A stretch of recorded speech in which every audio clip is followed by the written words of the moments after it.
In this video, I'll be showing you how to calculate average, standard deviation and standard error in order to create a bar chart and place standard error bars on that chart. And this will all be done in Numbers on the Mac.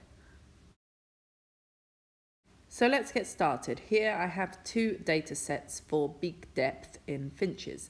You have those for the survivors and those for the non-survivors. So I'm going to start by calculating the average. So you'll insert the average like so and just check that it's including all of the cells that you intend to be included when calculating that average. So I'm going to do that for both the non-survivors and repeat it for the survivors. Following on from that, we can now calculate standard deviation. So you can also do this by inserting a new formula, and you're going to type STDEV, and if you hit enter, it requests the value of which you want to calculate the standard deviation. So I'm going to highlight all of these cells all the way up to the top. If you keep dragging to the top, you'll highlight all of them and show that I want to calculate the standard deviation of all of that data set. So once you've checked it, hit the tick box and it gives you the standard deviation. Once again, you can repeat that for each data set that you have.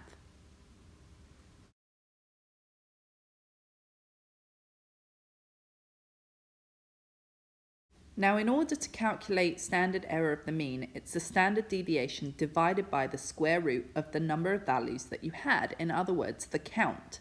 So here I've inserted the formula for count. Notice it's count, not count A, which is sometimes the automatic one. So if you click on the cell, insert new formula and type count, hit enter, it will ask you for which data set you want this value, and if you highlight the data set, in this case I have 50 counts or trials or readings depending on what you might call them. At this point we're breaking down the formula for standard error of the mean. So we've already calculated standard deviation, and now we need the square root of the count, the number of values that we took, which we found to be 50. So in order to get that, you would insert the formula and you type sqrt is square root, and then hit enter and it asks you the square root of which value. So you would click on the cell for the count, which in this case was 50. If you hit enter after that, it should calculate the square root of your count, which in this case is the square root of 50. Now at this point we can calculate standard error of the mean, which is the standard deviation divided by the square root of how many values we have, or our count. Now we have to manually enter this formula. So if you click in the cell like I did and you hit equals, then we can do the standard deviation. I just clicked on that cell, and if you do a /, that is a divide sign, and then I clicked on the square root of n cell. After you've written in your formula, you hit enter and it will calculate that value, which is the standard error of the mean. Now essentially what this means is that the mean for the non-survivors is 9.111, whereas the mean for the surviving birds is 9.6738.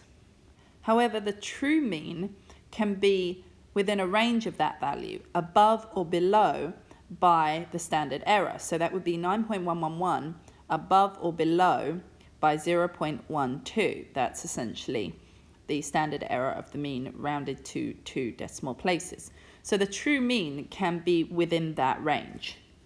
Likewise, for the survivors, the true mean would be above or below 9.6738 by 0.12.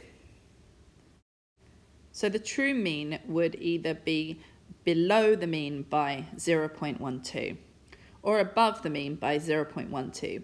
So we can calculate the values between which the true mean would lie. This will later be represented by the error bars on the bar graph.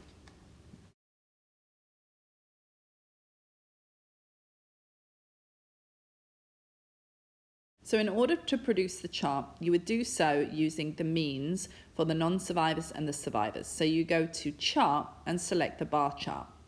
Now the first thing you need to do is edit data references, and you'll select that you're going to plot the columns as the series. So each column represents one of the series. So you have survivors versus non-survivors. Then in order to add the error bars, you would go up to Format and you're going to select Series. And under Series, you have the choice for error bars.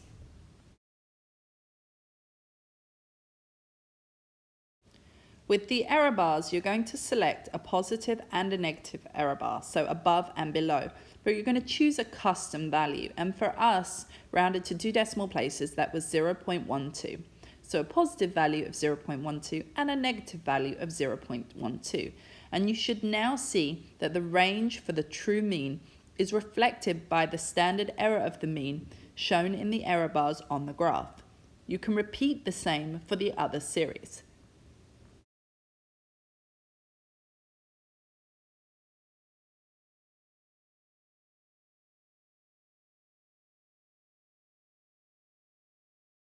Now, once you have your standard error bars, if they do not overlap from one series to the other, that suggests that there is a significant difference between the mean of the two groups. If they overlap, that suggests that there is not a significant difference between the two groups.